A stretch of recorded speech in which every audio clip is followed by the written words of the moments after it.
আসসালামু আলাইকুম। কাজী দিঘিপাড় সমাজ কল্যাণ উচ্চ বিদ্যালয় কর্তৃক আয়োজিত আজকের অনলাইন ক্লাসে সকল শিক্ষার্থীদেরকে জানাচ্ছি স্বাগতম। প্রতিদিনের মতো আজকেও আমি তোমাদের সামনে হাজির হয়েছি। তো আজকে আমি তোমাদের সাথে পদার্থবিজ্ঞান বিষয়ের উপর আলোচনা করব। তা আজকে পদার্থবিজ্ঞান বিষয়ের যে আমার টপিকসটি ছিল সেটা হচ্ছে কাজ, ক্ষমতা, শক্তি। তো অধ্যায় চতুর্থ, এই অধ্যায়ের এর আগে আমি একটা ভিডিও দিয়েছি, সেটা কাজ নিয়ে আলোচনা করছে। তো কাজের আলোচনার পূর্বে ছিল আমার কাজটা কি, কাজের সংজ্ঞা, কাজের মাত্রা, কাজের একক, এগুলি ছিল। তো এখন আজকে আমি কাজের আরেকটা কিছু সম্পর্ক, যেমন দেখো এখানে ছিল বলের দ্বারা কাজ, বলের বিরুদ্ধে কাজ, এই দুইটা নিয়ে একটু আলোচনা করতে চাই। বলের দ্বারা কাজ, বলের দ্বারা কাজ বলতে আমরা কি বুঝি? বলের দ্বারা কাজ অর্থাৎ বলের দ্বারা কাজ, যখন কোনো ব্যক্তি কাজ করে, তখন কোনো ব্যক্তি যদি স্বাভাবিক নিয়মে কোনো পরিশ্রম ছাড়া, কোনো কিছু ছাড়া যদি কাজ করে, তাহলে কিন্তু সেটা বলের দ্বারা কাজ হয়। যেমন ধরো আমি হাঁটতেছি বা কোথাও গেলাম, তাহলে দেখা গেল আমার সেটা হচ্ছে বলের দ্বারা কাজ। আমি কষ্ট স্বীকার না করে যে কাজগুলি মোটামুটি করা যায়, সেগুলি হচ্ছে বলের দ্বারা কাজ। যেমন আমি যদি একটা ডাস্টারকে যদি উপর থেকে ছেড়ে দিই, তাহলে সেটা কি করবে? অভিকর্ষ বলের প্রভাবে নিচের দিকে পড়বে। এটা হচ্ছে বলের দ্বারা কাজ। অর্থাৎ এটা বোঝা যাবে যে আমি যখন কাজ করব, যদি আমার কষ্ট হয় তাহলে বুঝতে হবে যে সেটা বলের দ্বারা কাজ হয় না। আর যদি কষ্ট না হয় তাহলে সেটা হবে বলের দ্বারা কাজ। বলের দ্বারা কাজ ধনাত্মক হয়, আর বলের বিরুদ্ধে কাজ, যেটা বলের বিরুদ্ধে কাজ, একটা হচ্ছে বলের বিরুদ্ধে কাজ। তো বলের বিরুদ্ধে কাজ বলতে আমরা বুঝি যে আমরা যখন সিঁড়ি বেয়ে উপরের দিকে উঠি, সিঁড়ি বেয়ে যখন উপরের দিকে উঠতে থাকি, তাহলে আমাদের কি কষ্ট স্বীকার করতে হয়, তাই আমরা অভিকর্ষ বলের বিরুদ্ধে উপরে চলে যাই। তো অভিকর্ষ বলের বিরুদ্ধে গেলে আমাদের যে কাজ হবে সেটা হবে বলের বিরুদ্ধে কাজ, অর্থাৎ ঋণাত্মক কাজ। এই কাজটা হচ্ছে কি ঋণাত্মক কাজ। তাইলে একটা ডাস্টারকে যদি আমি নিচ থেকে উপরের দিকে চুড়ে মেরে, তাহলে দেখা যাবে যে ডাস্টারটি অভিকর্ষ বলের বিরুদ্ধে কাজ করে। এই অভিকর্ষ বলের বিরুদ্ধে কাজ করার কারণে এটা হচ্ছে ঋণাত্মক কাজ। তাহলে বোঝা গেল যে স্বাভাবিক নিয়মে যদি আমরা বলি বলের দ্বারা কাজ কি, অর্থাৎ যে কাজটা কোনো রকম কষ্ট ছাড়াই যে কাজ করা যায় সেটা হলে বলার দ্বারা কাজ। আর যেটা কষ্ট করতে হয়, পরিশ্রম করতে হয়, ব্যাগ পোহাতে হয়, তাহলে সেটা হচ্ছে বলের বিরুদ্ধে কাজ। তো আসলে এরপরে আমরা যাই ক্ষমতা। এখানে আছে দেখো ক্ষমতা ও তার একক মাত্রা। তো আমরা এখানে ক্ষমতা নিয়ে আলোচনা করব। ক্ষমতা কত বড় শব্দ, ক্ষমতা। এই ক্ষমতার বাহাদুরি অনেকেই করে, মানে পাওয়ার। এটা হচ্ছে কি পাওয়ার। অনেকে আবার অনেক রকম পাওয়ার দেখায়, হ্যাঁ, যে কোনো কাজে পাওয়ার দেখায়, অথচ তার কোনো কাজ করার বিন্দুমাত্র তার কোনো সামর্থ্য নাই, অথচ সে কিন্তু ক্ষমতা দেখায়। সেই ক্ষমতা আর মুখের ক্ষমতা আর কাজ করার ক্ষমতা একই রকম না। তো পদার্থবিজ্ঞানের ভাষায় ক্ষমতা হচ্ছে কোনো ব্যক্তি বা উৎসের কাজ করার হারকে ক্ষমতা বলা হয়। এখন বুঝো কাজ করার হার। যেমন একজন ব্যক্তি যদি টি সময়ে ডব্লিউ পরিমাণ কাজ করে, তাহলে একক সময়ে তার কি পরিমাণ কাজ হবে? W by T. অর্থাৎ ডব্লিউ বাই টিতে হচ্ছে তার ক্ষমতা, অর্থাৎ পি সমান হচ্ছে ডব্লিউ বাই টি। এখন দেখো ক্ষমতা কিভাবে পাওয়া যায়? কোনো ব্যক্তি যদি যতটুকু পরিমাণ কাজ করে সেই কাজকে যদি আমরা টি দ্বারা ভাগ করি, সময় দ্বারা ভাগ করি, তাইলে সেটা হচ্ছে ক্ষমতা। তাহলে যদি কোনো ব্যক্তির কাজ যদি 50 জুল হয়, 50 জুল, তাইলে কোনো ব্যক্তির কাজ যদি 50 জুল হয় আর সময় যদি তার হয় এই 10 সেকেন্ড, 10 সেকেন্ডে যদি সে 50 জুল পরিমাণ কাজ করতে পারে, তাহলে তার ক্ষমতা কত? তাহলে তার ক্ষমতা পাওয়া যাবে, আমরা পাবো কত? 50 রে যদি আমরা 10 দ্বারা ভাগ করি তাহলে পাই কত? কাটাকাটি করলে 5, অর্থাৎ এটা হলো কত? জুল, আর এটা হলো সেকেন্ড। তাহলে 5 জুল পার সেকেন্ড, অর্থাৎ প্রতি সেকেন্ডে 5 জুল কাজ করে, অর্থাৎ প্রতি সেকেন্ডে ওই ব্যক্তি 5 জুল কাজ করলে সেটা হবে তার ক্ষমতা। এখন ধরো দুইজন ব্যক্তি, খেয়াল করো,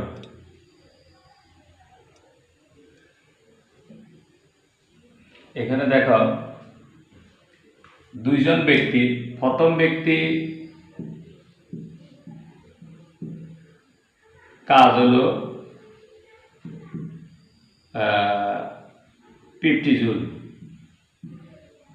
দ্বিতীয় ব্যক্তির কাজ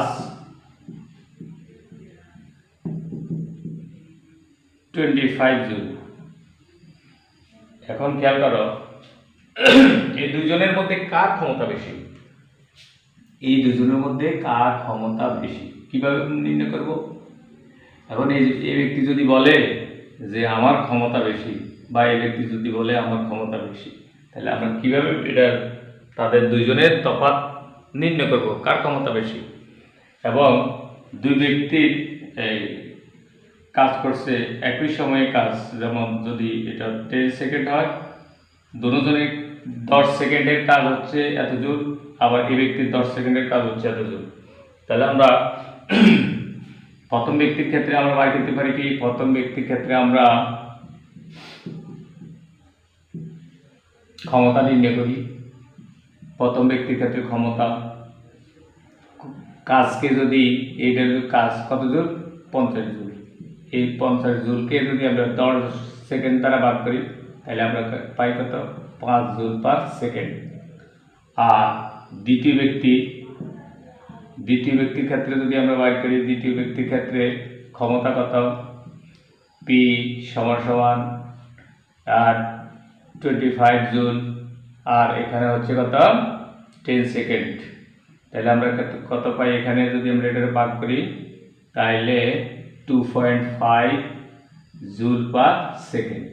এখানে দেখো এটার প্রতি সেকেন্ডে কাজের পরিমাণ হলো 22.5 জুল, আর এই ব্যক্তির প্রতি সেকেন্ডে কাজের পরিমাণ 5 জুল। তাইলে কে কাজ বেশি করলো? এই ব্যক্তি করলো না এই ব্যক্তি করলো? অবশ্যই এই ব্যক্তির ক্ষমতাটা বেশি, কারণ যে 5 জুল পার সেকেন্ড, প্রতি সেকেন্ডে 5 জুল কাজ করছে, তার ক্ষমতা বেশি। আর যে ব্যক্তি 2.5 জুল পার সেকেন্ড কাজ করছে, তার ক্ষমতা কম। এখন এই ব্যক্তি যদি দাপট দেখায় যে আমার ক্ষমতা বেশি, তাহলে হবে না। এই জন্য আমাদের সমাজেও দেখা যায় অনেক ক্ষেত্রে অনেকে কাজ না করেও ক্ষমতা দেখায়। আসলে ওই ক্ষমতা পদার্থবিজ্ঞানের ভাষায় ক্ষমতা বলা যাবে না। সুতরাং নিশ্চয়ই তোমরা ক্ষমতা সম্পর্কে মোটামুটি ধারণা পেলে। এখন দেখো ক্ষমতার যদি আমরা এই ক্ষমতার একক আমরা যদি নির্ণয় করতে যাই, ক্ষমতার একক, তাহলে ক্ষমতা হচ্ছে পি W/T। দেখো ক্ষমতা কাজের একক কি? জুল। সময়ের একক কি? সেকেন্ড। তাইলে দেখো আমরা যদি এটারে সূচক নিয়মে কাজ করি, জুল পার সেকেন্ড, অর্থাৎ এটা এস এর পাওয়ার যদি 1 হয়, তাহলে এই যে ভাগ চিহ্ন আছে এটার ভাগের বেলায় পাওয়ার হবে কি? মাইনাস। তাহলে joule per second, P equal joule per second, অর্থাৎ প্রতি সেকেন্ডে কত জুল কাজ করছে। যদি 1 জুল হয় প্রতি সেকেন্ডে যদি 1 জুল কাজ করা হয়, খেয়াল করো, প্রতি সেকেন্ডে যদি কোনো ব্যক্তি 1 জুল কাজ করে তাহলে তার ক্ষমতা হবে 1 ওয়াট। তার ক্ষমতা হবে কত? 1 ওয়াট, অর্থাৎ 1 ওয়াট সমান সমান 1 জুল পার সেকেন্ড। অর্থাৎ কোনো ব্যক্তি যদি প্রতি সেকেন্ডে 1 জুল কাজ করে তাহলে তার ক্ষমতা হবে 1 ওয়াট। আর যদি কোনো ব্যক্তি যদি এই 50 জুল পার সেকেন্ড কাজ করে তাহলে তার ক্ষমতা হবে কত? হ্যাঁ, তাহলে প্রতি সেকেন্ডে যদি 50 জুল কাজ সম্পন্ন করে তার ক্ষমতা হইব 50 জুল 50 ওয়াট।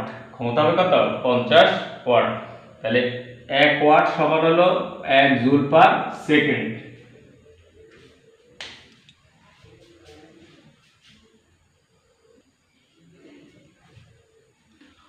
এবার আসি আমরা ক্ষমতার মাত্রা। ক্ষমতার মাত্রা কি? ক্ষমতার মাত্রা হচ্ছে, ক্ষমতা হলো পি আর ডব্লিউ/টি। আর ক্ষমতার মাত্রাটা আমরা নির্ণয় করি, দেখো এইভাবে, কাজের মাত্রা হলো ml² টি ইনভার্স 2।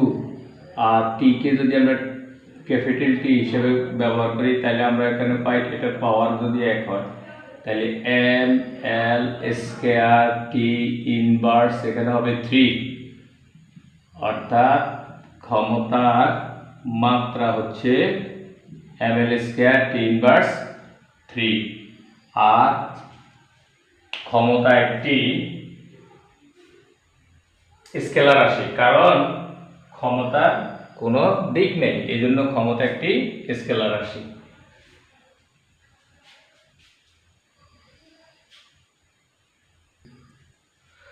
এখন আমরা আসবো কিলোওয়াট।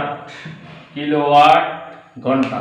খেয়াল করো, আমরা জানি 1 ওয়াট সমান সমান হচ্ছে 1 জুল পার সেকেন্ড।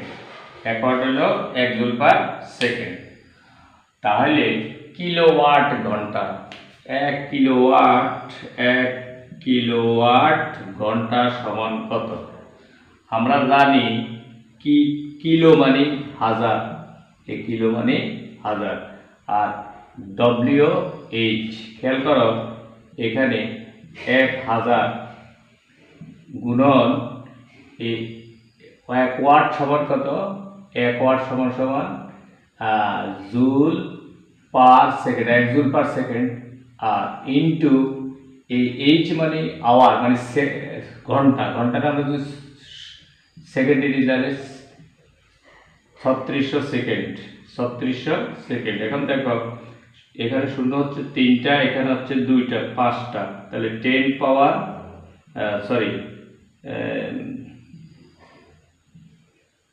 ইন্টু 10 পাওয়ার 5।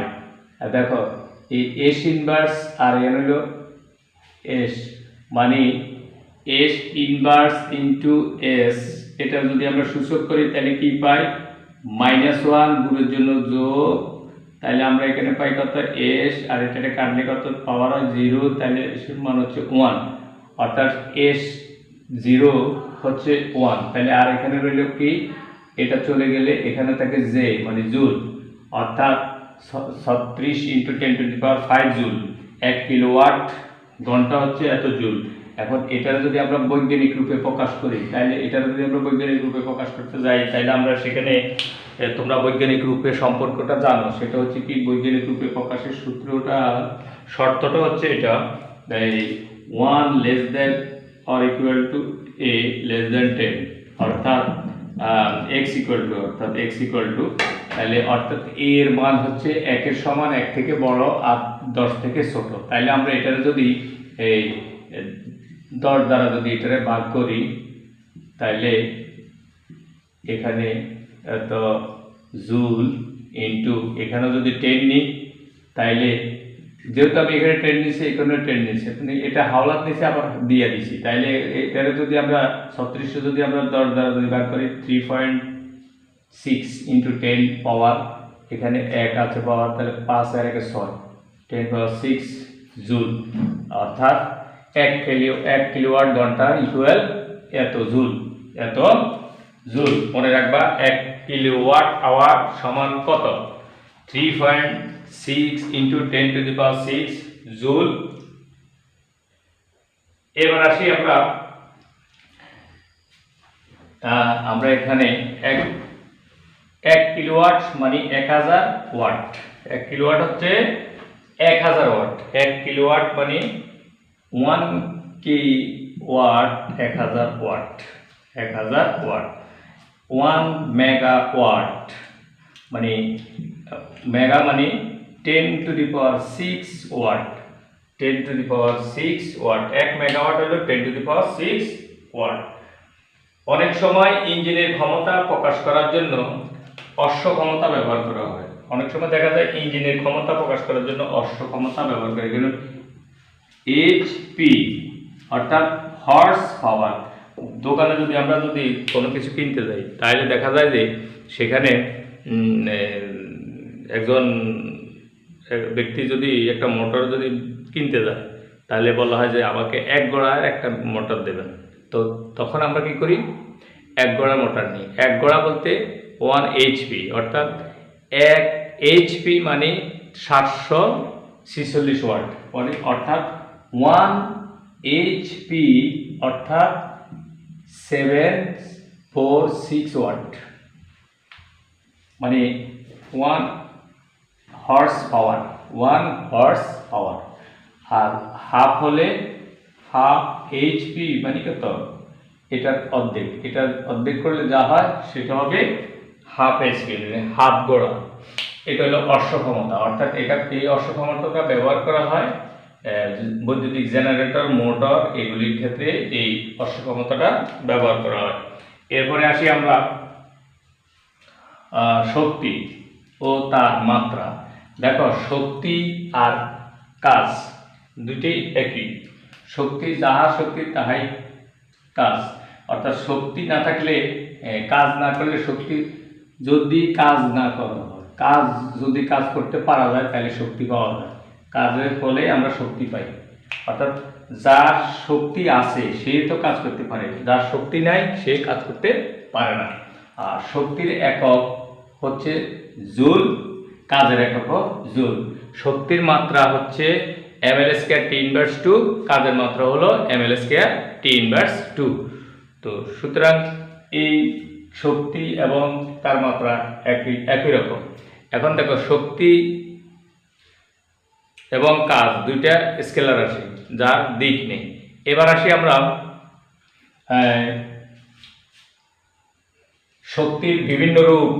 এরপরে আমরা পড়ব শক্তির বিভিন্ন রূপের মধ্যে যেমন আছে রাসায়নিক শক্তি, তাপ শক্তি, বিদ্যুৎ শক্তি, আলোক শক্তি, এই সমস্ত শক্তিগুলি, নিউক্লিয় শক্তি, এই ধরনের শক্তি। এরপরে আমরা পড়ব শক্তির বিভিন্ন রূপের মধ্যে কিছু আছে বিভব শক্তি, গতিশক্তি, এগুলি। তো পরবর্তী অধ্যায়ে আমরা এটা নিয়ে আলোচনা করব। এখন আমরা একটা গাণিতিক সমস্যা নিয়ে আলোচনা করি।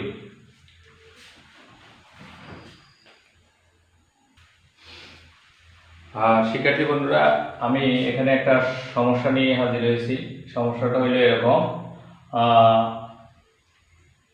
65 কেজি ভরের এক ব্যক্তি 25 সেন্টিমিটার উঁচু 10 সেকেন্ডে উঠতে পারেন। তার ক্ষমতা কত? G equal 9.8 metre per second square. G এর মান, এখানে জি এর মান দেওয়া আছে। জি এর মান হচ্ছে 9.8 মিটার পার সেকেন্ড স্কোয়ার। তো আমরা এখানে চিহ্নিত করে নিই। এখানে দেখো, এখানে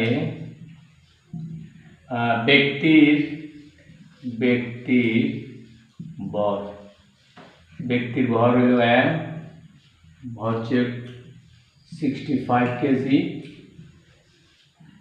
আর কত মিটার? এটা 25 সেন্টিমিটার উঁচু। 25 সেন্টিমিটার উঁচু।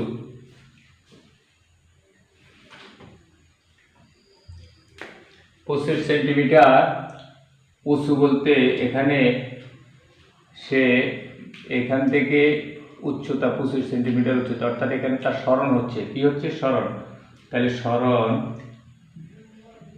x ইকুয়াল 25 সেন্টিমিটার, প্রতিটি সিঁড়ির উচ্চতা হচ্ছে 25 সেন্টিমিটার, কয়টা শ্রেণী, 20টি শ্রেণী, 20টি, তাহলে টোটাল হচ্ছে 500 সেন্টিমিটার, 500 সেন্টিমিটার। এখন সেন্টিমিটারে আমরা এমকেস পদ্ধতির মিটারে নিয়ে যাব, 100 দ্বারা যদি আমি এটারে ভাগ করি তাহলে আমি এখানে পাই এত মিটার, 2টা শূন্য কাটে দিলে আমরা পাই 5 মিটার, 5 মিটার পাই, সরণ পাই 5 মিটার। আর সময় টি হচ্ছে, এখানে টি হচ্ছে 10 সেকেন্ড, তাহলে টি যদি 10 সেকেন্ড হয় আর জি এর মান হচ্ছে কত, এখানে 9.8 মিটার পার সেকেন্ড স্কয়ার এখানে দেওয়া আছে। তাহলে আমরা এখানে লিখতে পারি কি, আমরা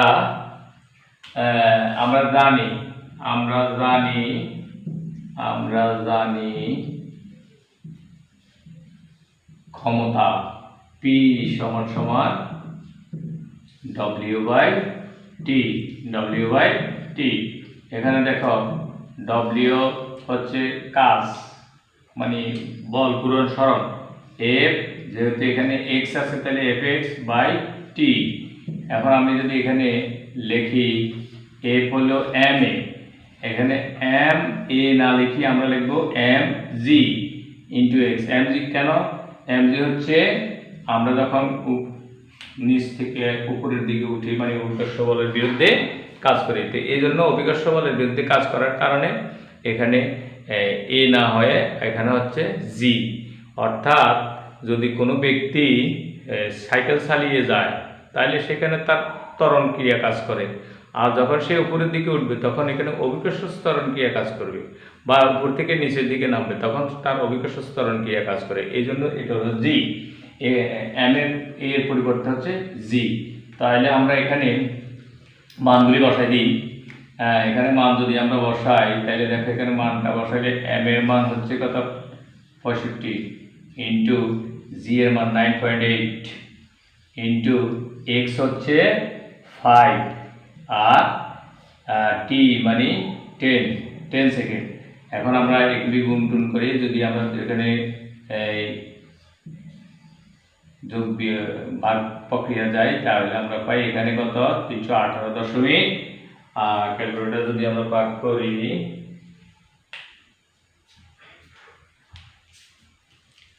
318.5 মানে 5, 318.5 কি ক্ষমতার একক কি ওয়াট, আমরা এখানে লিখে দিব ওয়াট। তাইলে ওই ব্যক্তির ক্ষমতা হচ্ছে 318.5 ওয়াট। তো শিক্ষার্থী বন্ধুরা, তো এখন আজকে এ পর্যন্তই আমি আজকের পার্ট এখানে শেষ করতে যাচ্ছি। তো পরবর্তীতে আবার বিভব শক্তি নিয়ে আলোচনা করব, সেই অপেক্ষায় থেকো, সুস্থ থাকো, ভালো থাকো, এ কামনা করি। সবাইকে ধন্যবাদ। আল্লাহ হাফেজ।